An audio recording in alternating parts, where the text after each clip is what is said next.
یہاں پہ میں شاید ان لوگوں کو بھی نہیں بھول سکتی ہوں جو کشتواڑ میں دلدوز حادثہ ہوا ہے، جو وہاں جانیں ضائع ہو گئی ہے۔ آج ہمیں اس چیز کا بھی بہت دکھ ہے اور ہم سب اس دکھ میں ان کے ساتھ شامل ہیں۔ جہاں ہم ملک میں ان رہنماؤں کی بات کرتے ہیں جنہوں نے کئی قربانیاں دے کے اس ملک کو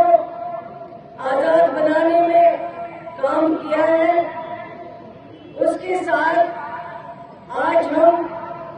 اس شخص کا نام نہیں بھول سکتے جن کا نام مرحوم شیر کشمیر شیخ محمد عبداللہ تھا۔ انہوں نے بھی کوئی کمی نہیں چھوڑی ہے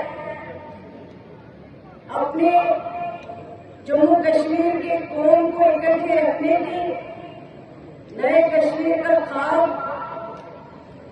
کو شرمندہ تعمیر کرنے کی، منفی سیاست کو الوداع کرنے کی،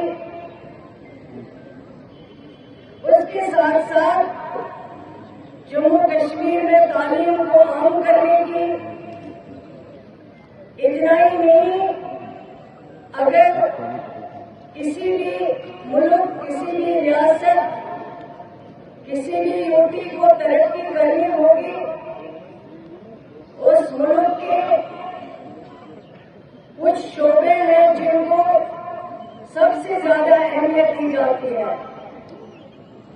وہ ہیلتھ سیکٹر اور ایجوکیشن سیکٹر، جس میں شہر کشمیر نے نمایاں کارکردگی کی ہے۔ اس کی صورت میں اگر آج یہاں پہ بات کریں شہر کشمیر میڈیکل انسٹیٹیوٹ سورا کی، اسی طرح کئی بے شمار میڈیکل فیسلٹیز یا ایجوکیشن کو عام کرنے کے لیے جو انہوں نے جموں کشمیر میں کام کیا ہے، یا راتوں رات لوگوں کو زمینوں کا مالک بنانے کا، شاید آج ایسی کوئی مثال پیدا نہیں ہو سکتی۔ جب سے یہ سرکار اقتدار میں آئی ہے، جس سرکار کی قیادت جناب عمر عبداللہ صاحب کر رہے ہیں، اس سرکار کے ان 8 یا 9 مہینوں میں اگر ہم بات کریں، سب سے پہلے جموں کشمیر کے لوگوں کا وہ اعتماد، جموں کشمیر کے لوگوں کا وہ بھروسہ، جو بھروسہ انہوں نے اپنے قائد جناب عمر عبداللہ صاحب نے کیا ہے، اور وہ خواب دیکھے ہیں جو خواب انشاءاللہ اس سرکار کے دوران شرمندہ تعمیر ہوگی۔ اگر ہم بات کریں کہ ان 8-9 مہینوں میں سب سے پہلے میں سمجھتی ہوں جو لوگوں کا بھروسہ، اعتماد ختم ہو چکا ہے، لیکن وہ بھروسہ اور اعتماد جس کو سینس آف سیکورٹی کہتے ہیں، وہ اعتماد اور بھروسہ اگر واپس آیا ہے، وہ اعتماد اور بھروسہ یہ سرکار کرنے کے بعد واپس آیا ہے۔ اس کے بعد چاہے ہیلتھ سیکٹر کی بات کریں، ہر ڈسٹرکٹ میں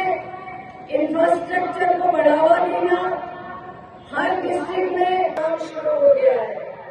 ان وعدوں میں اگر آپ پی ایچ ای کی کئی اسکیمز کی بات کریں، ان پہ کام شروع ہو چکا ہے۔ ان وعدوں میں اگر آپ ہیلتھ سیکٹر کی بات کریں، بہت سارے فیسلٹیز جو ان 8-9 مہینوں میں پہنچائی گئی ہے۔ اسی طرح اگر آپ ایجوکیشن سیکٹر کی بات کریں، وہ چیزیں جو پچھلے 10 برسوں سے رکی ہوئی ہے، لیکن آج عمر عبداللہ صاحب کی قیادت والے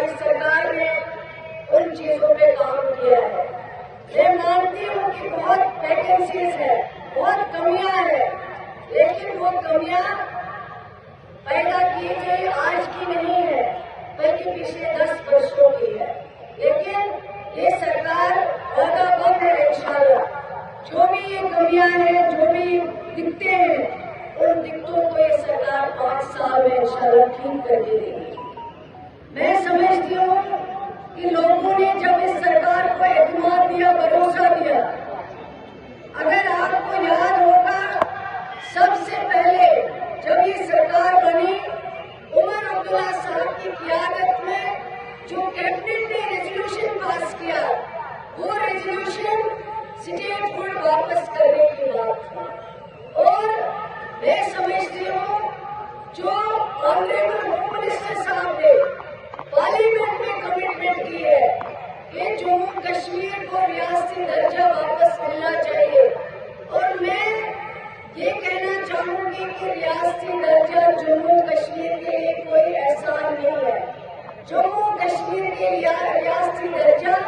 جموں کشمیر کے لوگوں کا حق ہے۔ جموں کشمیر کے لیے کوئی نئی چیز نہیں ہے اسٹیٹ میں۔ جموں کشمیر کے لوگ، میرے بھائی، میرے بزرگ، میرے بہنیں، میرے جوان کوئی نئی چیز نہیں مانگ رہے ہیں، وہ چیز مانگ رہے ہیں جو جموں کشمیر ایک پرانی ریاست تھی، اور جموں کشمیر ریاست ہمارے ہندوستان کا تاج مانا جاتا تھا۔ اپنے قائد جناب عمر عبداللہ صاحب کو سپورٹ دیں گے، اور انشاءاللہ یہ 5 سال جو ہے، ان 5 برسوں میں جموں کشمیر ایک بہت بڑا ہر لحاظ سے، چاہے وہ ہیلتھ سیکٹر ہو، چاہے وہ ایجوکیشن سیکٹر ہو، چاہے وہ R&D سیکٹر ہو، چاہے وہ سوشل ویلفیئر سیکٹر کی میں بات کروں۔ اگر آپ کو یاد ہوگا، جموں کشمیر میں جو ڈس ایبل پینشن ہے، جموں کشمیر میں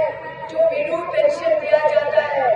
جموں کشمیر میں جو اولڈ ایج پینشن دیا جاتا ہے، ان old age widow disability pension کو بڑھایا گیا اسی سرکار کے دوران۔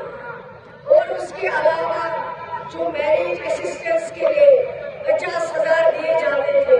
اس میرج اسسٹنس کو 50,000 بڑھا کے 75,000 کیا گیا۔ تو میں سمجھتی ہوں کہ اس سرکار کی بہت بڑی اچیومنٹ اتنا ہی نہیں ہے، جو ہماری بہنیں بسوں میں سفر کرتی تھی، چاہے ان کو کالج جانا ہوتا ہو، چاہے گورنمنٹ امپلائی ہو، وہاں پہ ان کو مشکلیں آتی تھیں، لیکن اس سرکار نے، جس کی قیادت عمر عبداللہ صاحب کر رہے ہیں، ان بسوں میں ان بہنوں کے لیے مفت بس سروس جو ہے وہ ہر جگہ پہ رکھی گئی۔